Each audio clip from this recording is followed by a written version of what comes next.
Salom do'stlar.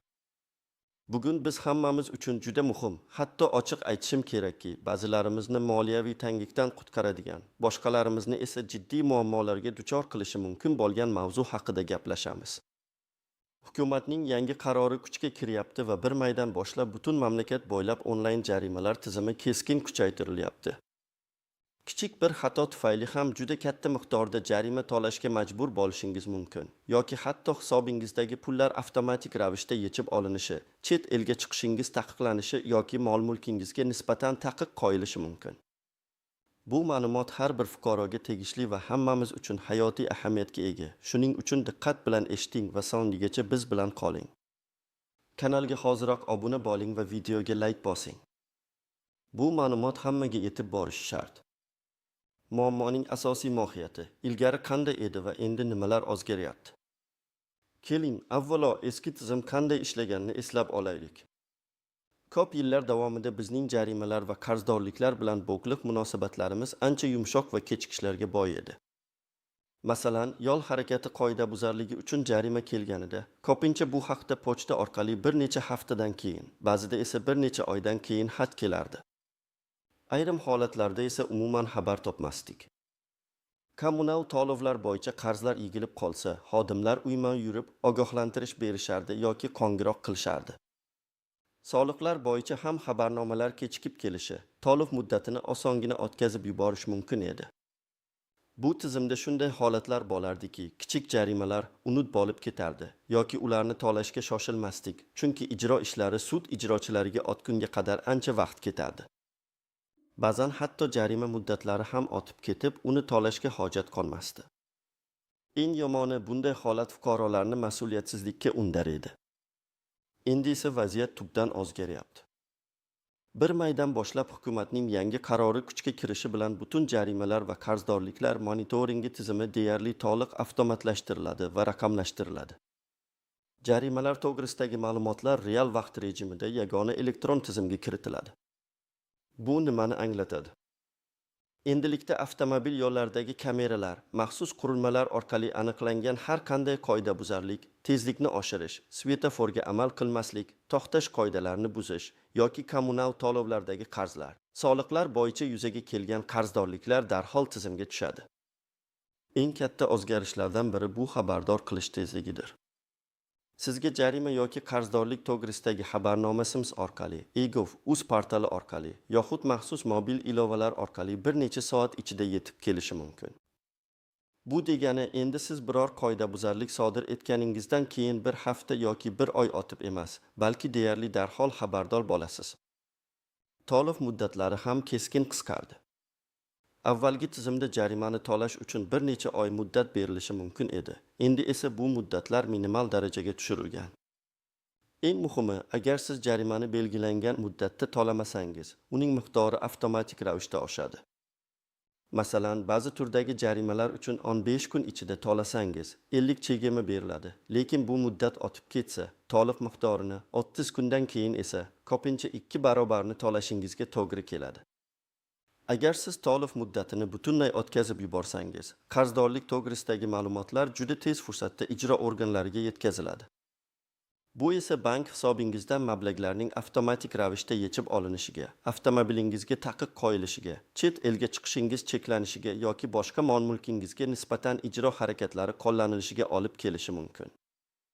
Bu yangi tartibning asosiy maqsadi fin tartibni mustahkamlash, huquqbuzarliklarni kamaytirish, to'lov madaniyatini oshirish va davlat budjetiga tushumlarni o'z vaqtida ta'minlashdir.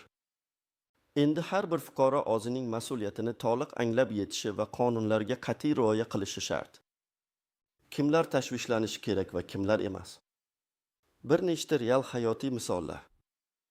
Xo'sh, bu o'zgarishlar aynan kimlarga tegishli? Kimlar ko'proq tashvishlanishi kerak, kimlar esa xotirjam bo'lishi mumkin? Tashvishlanishi kerak bo'lganlar. 1.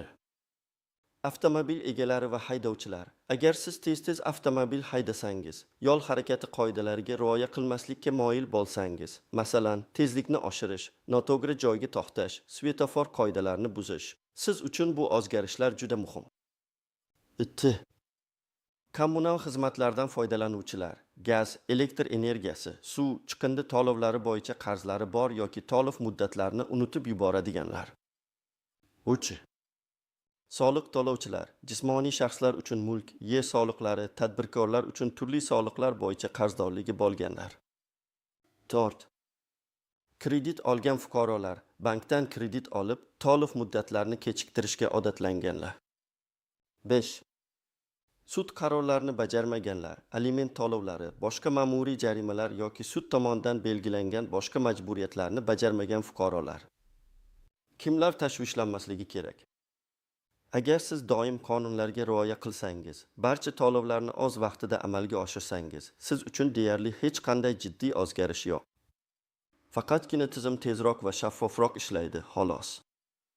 Sizga endi to'lovlar haqida tezroq xabar keladi. Bu esa o'z navbatida pullaringizni samaraliroq boshqarishga yordam beradi.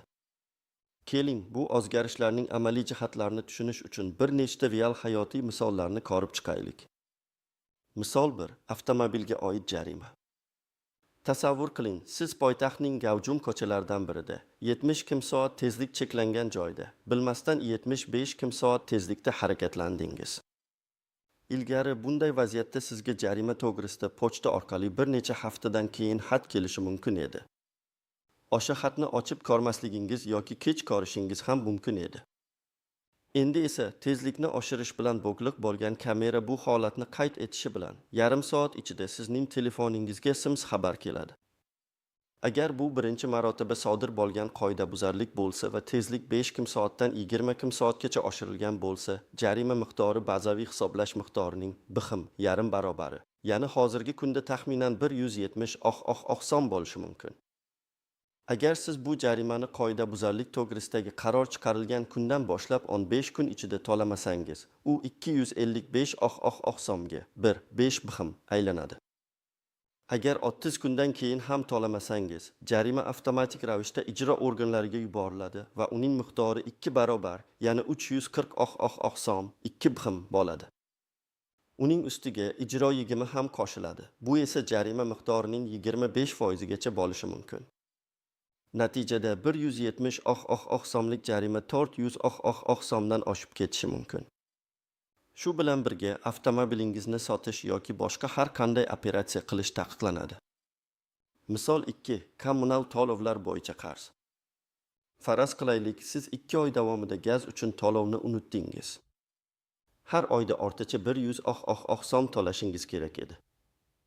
Jami qarzingiz 200 so'mga yetdi.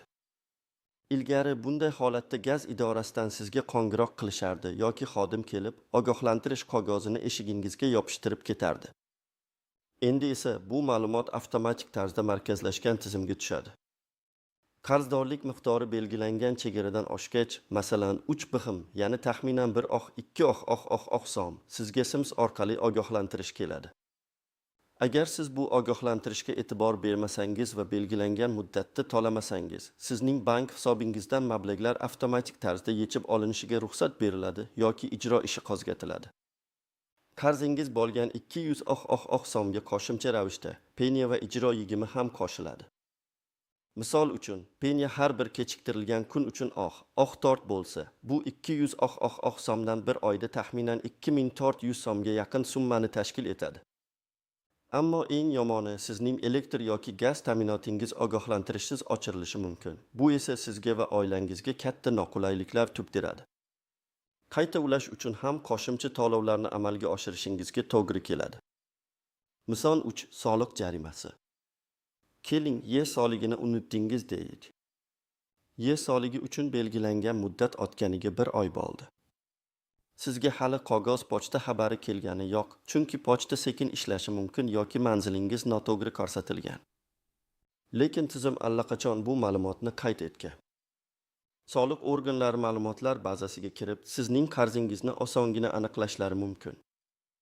Yangi tartib bo'yicha sizga birinchi navbatda elektron tarzda xabar yuboriladi. Bu SMS e-gov.uz orqali yoki soliq mobil ilovasi orqali bo'lishi mumkin. Agar bunga e'tibor bermasangiz, qarzingiz avtomatik ravishda soliq qonunchiligida belgilangan penya bilan oshib boradi va ma'lum muddatdan so'ng ijro organlariga o'tkaziladi. Bu yerda ham bank hisobingizdan mablag'larni avtomatik yechib olish yoki boshqa ijro harakatlari qo'llanilishi mumkin.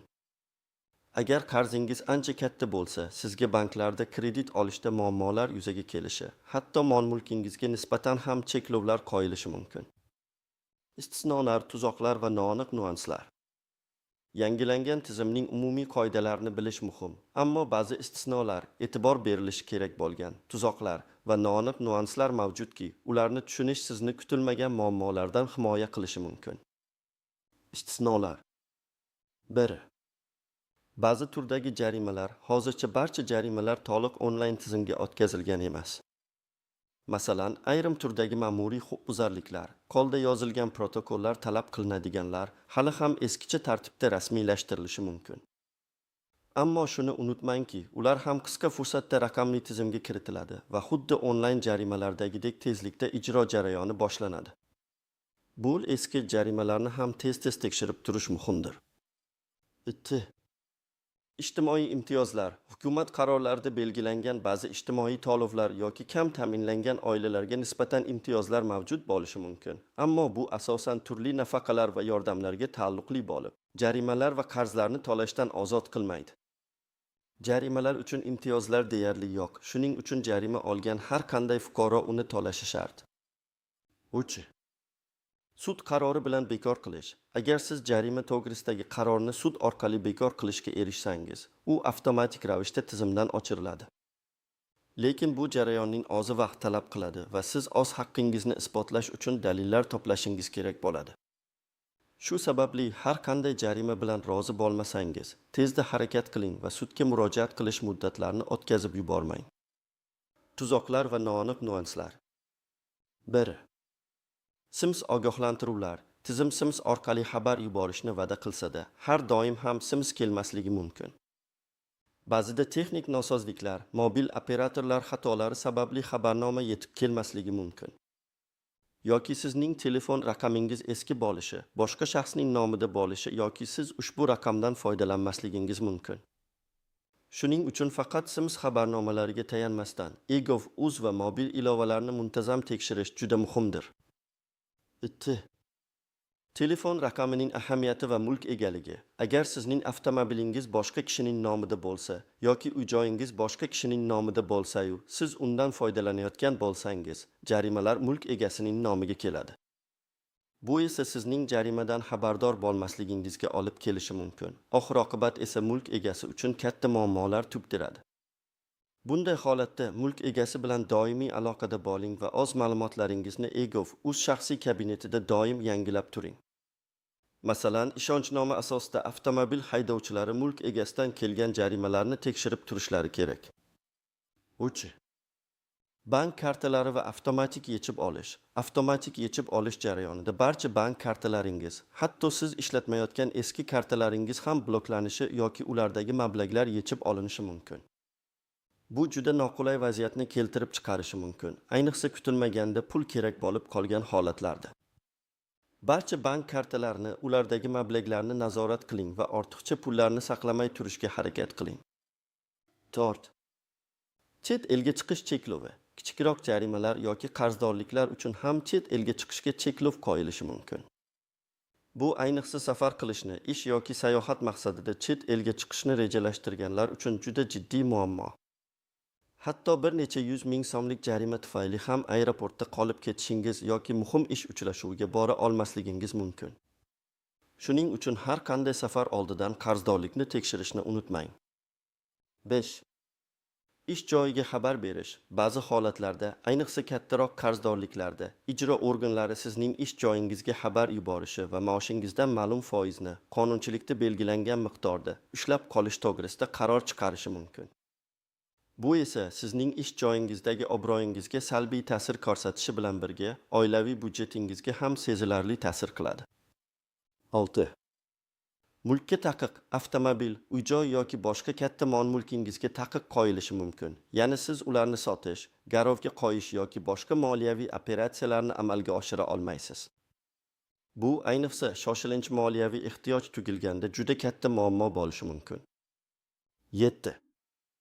Umumiy baza tamoyili. Endi barcha davlat idoralarining ma'lumotlar bazalari o'zaro integratsiyalashgan. Bu shuni anglatadiki, bir idoradagi qarzingiz boshqa idora tomonidan ham ko'rinadi va bu sizga turli xizmatlardan foydalanishda muammolar keltirib chiqarishi mumkin.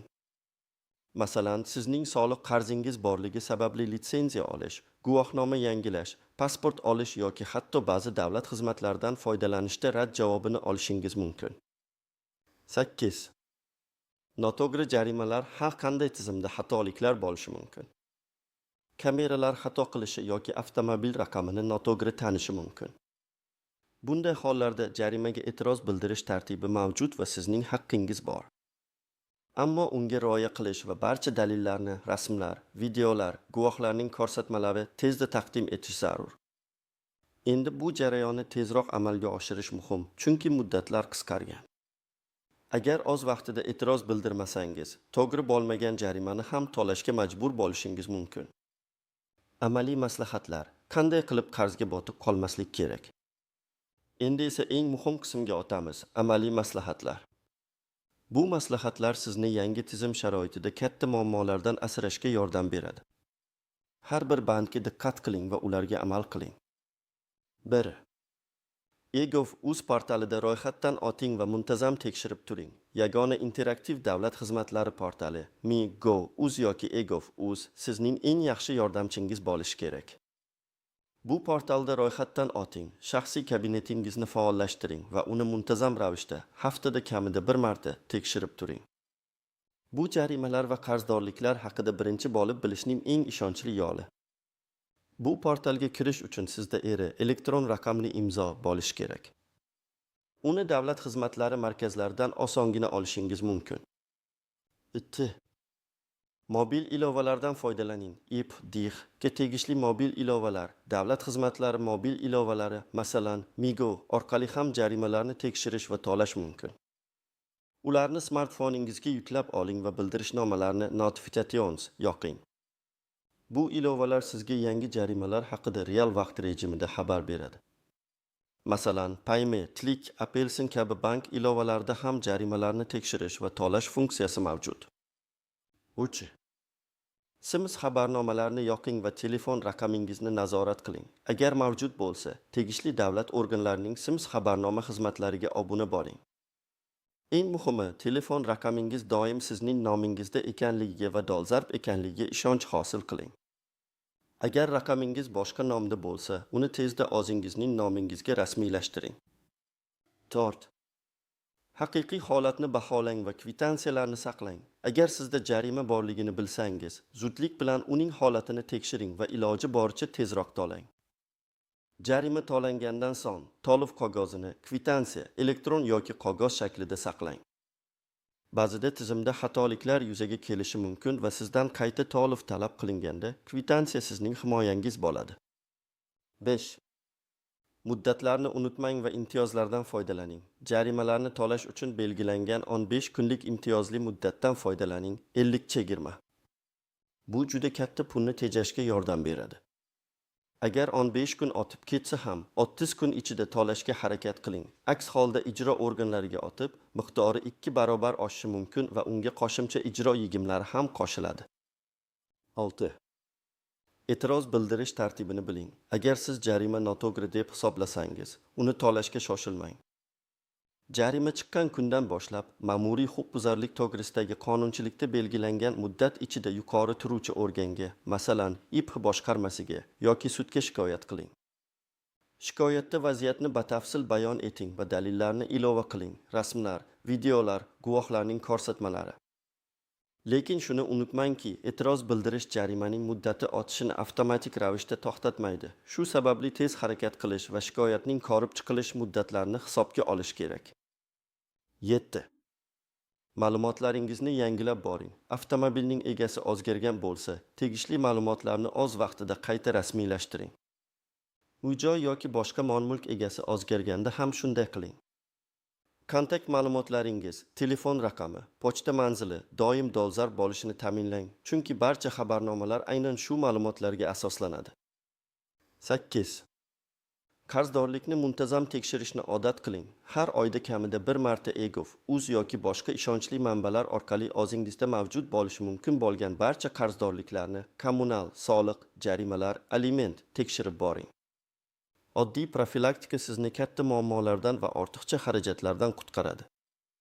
Sizning moliyaviy sog'ligingiz uchun bu juda muhim. 9.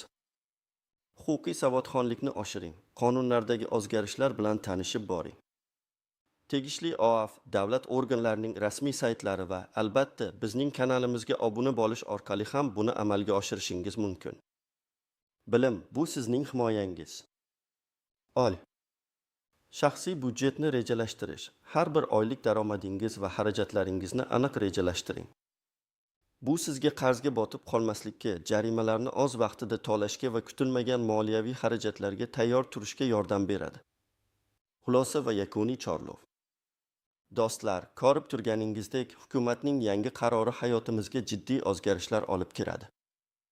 Endi eski qutulib ketarman degan umidga joy yo'q. Raqamli tizim kechirimli emas. U har bir qoidabuzarlikni qayd etadi va uni to'lash uchun qisqa muddat beradi. Agar siz bu muddatlarga rioya qilmasangiz, moliyaviy jihatdan juda katta yo'qotishlarga duch kelishingiz mumkin. Asosiysi xabardor bo'lish va mas'uliyatni his qilish. O'z vaqtida to'langan jarima yoki to'lov sizni kelajakdagi katta muammolardan va ortiqcha xarajatlardan asraydi. Sizning moliyaviy xotirjamligingizni ta'minlaydi. E'tiborli bo'ling, huquqiy savodxonligingizni oshiring va doimiy ravishda o'z qarzdorliklaringizni nazorat qilib boring. Bu video haqida fikringizni izohlarda yozib qoldiring. Siz bu o'zgarishlarga qanday qaraysiz? Bu ma'lumotni do'stlaringiz va yaqinlaringiz bilan ulashing, chunki bu ularning ham katta muammolardan qutqarishi mumkin. Videoga like bosishni unutmang va albatta kanalimizga obuna bo'ling. Shunda biz kelajakda ham siz uchun eng dolzarb va foydali ma'lumotlarni tayyorlab boraveramiz.